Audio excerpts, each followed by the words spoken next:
Kita mulai segmen ini, pemirsa, dengan informasi agenda ekonomi. Ada cadangan devisa Malaysia dalam dolar Amerika Serikat. Kemudian pidato anggota FOMC Messer dari Amerika Serikat dan kepercayaan konsumen di bulan November dari Uni Eropa.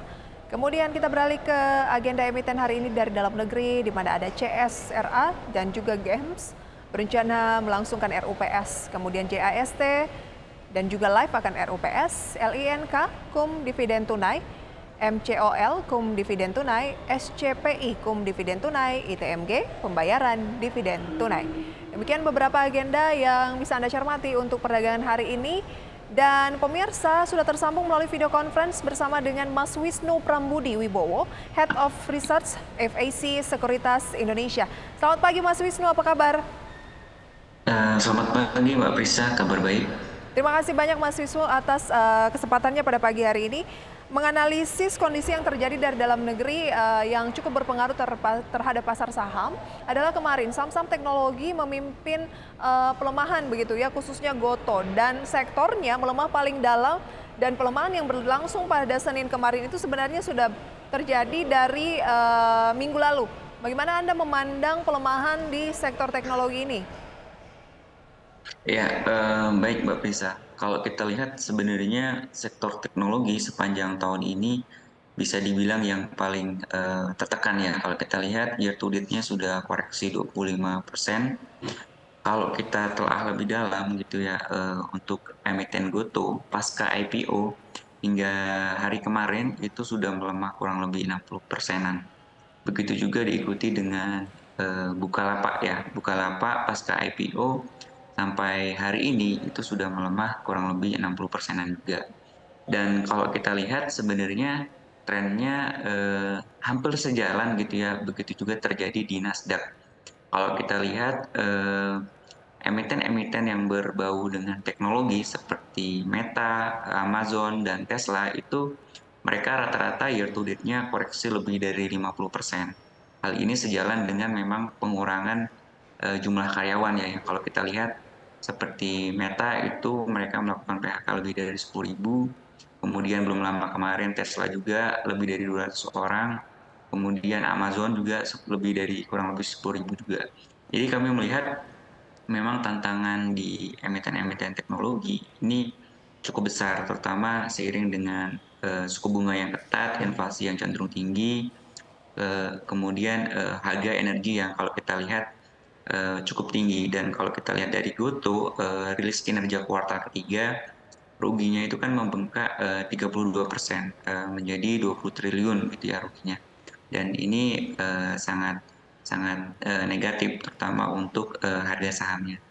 Oke, kalau tadi Anda sampaikan pelemahan yang berlangsung pada saham-saham teknologi tersebut begitu ya. Kalau kita pilih satu-satu, mana yang ada peluang di sana, Mas Wisnu?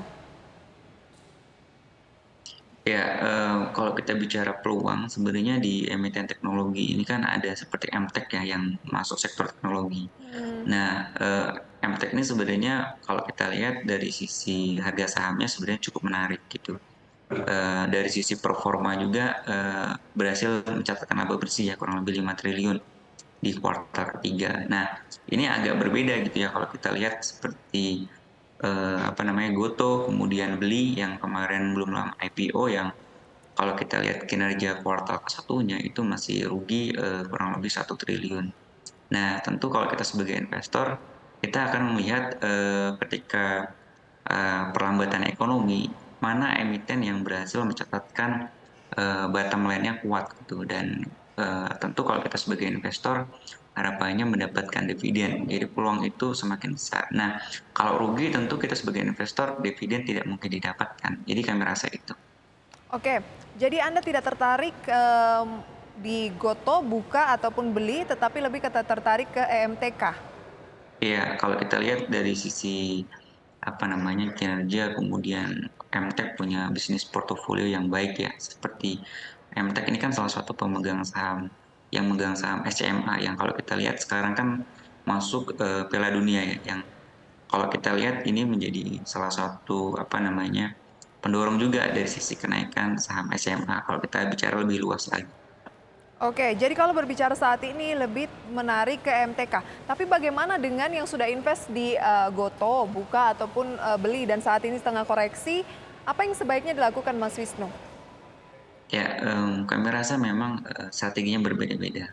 Kalau memang tujuannya memang untuk jangka panjang, kami rasa bisa di-hold dulu misalkan ya, misalkan apa namanya, nilai dananya tidak terlalu besar, bisa di-hold dulu, baru ketika mulai menunjukkan tanda-tanda adanya perbaikan kinerja, bisa dilakukan averaging ya. Seperti kita lihat misalkan Amazon ya, Amazon ketika IPO itu mereka butuh 7 sampai 8 tahun Mhm, untuk mhm. menghasilkan laba bersih.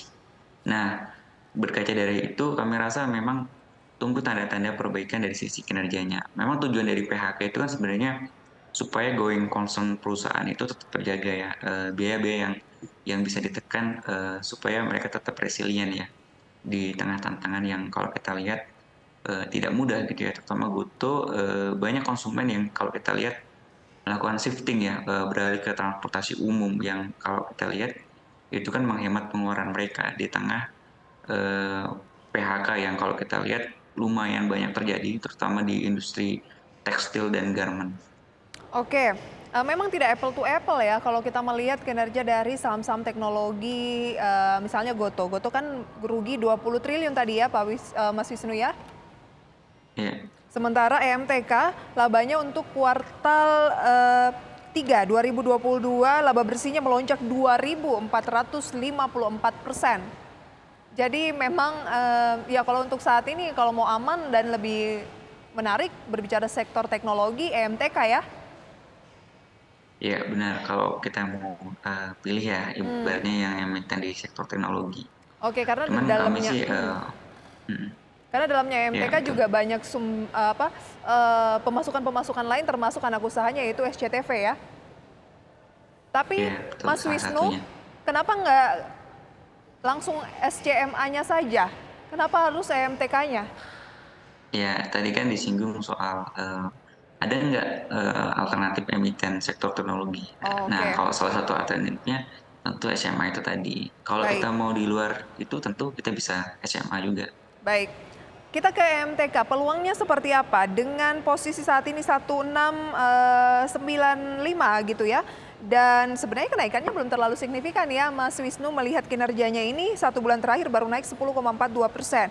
Kalau berbicara year to date masih tertekan 25,66%. Ini peluang yang besar artinya kinerjanya belum di-adjust oleh pasar atau bagaimana? Ya, kalau kita lihat sebenarnya pasca di pertengahan tahun itu kan ada koreksi yang cukup signifikan ya. Dari level 2.200 terus koreksi di bawah 1.600 dan posisi sekarang di 1695 ini sebenarnya menarik gitu ya.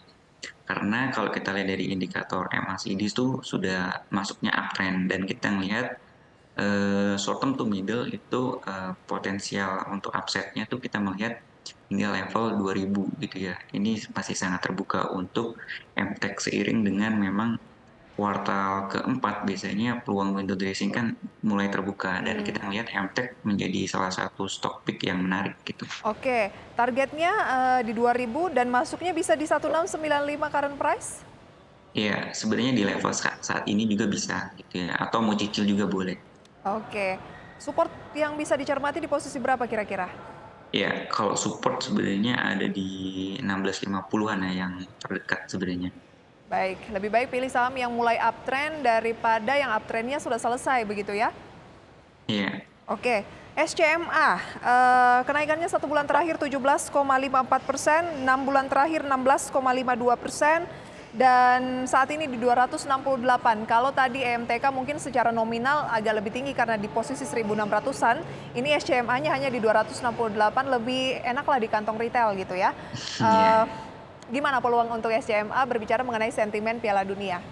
Ya, kita ngelihat SMA ini menarik ya di 268.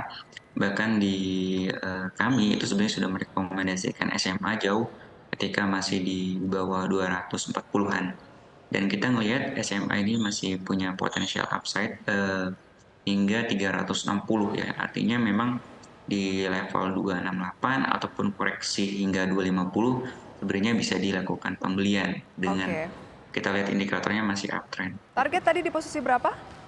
360. Oh, 360 dalam waktu time frame-nya kira-kira berapa lama? Middle to apa ya, short term to middle ya sebenarnya, artinya hingga 6 bulan ke depan. Hingga 6 bulan ke depan. Oke, itu dia rekomendasinya pemirsa saya. Kalau teknologi EMTK masih direkomendasikan oleh Mas Wisnu karena sedang dalam pola uptrend begitu ya, baru mau uptrend. Sementara SCMA juga direkomendasikan di tengah sentimen Piala Dunia. Ada target tadi di 360-an.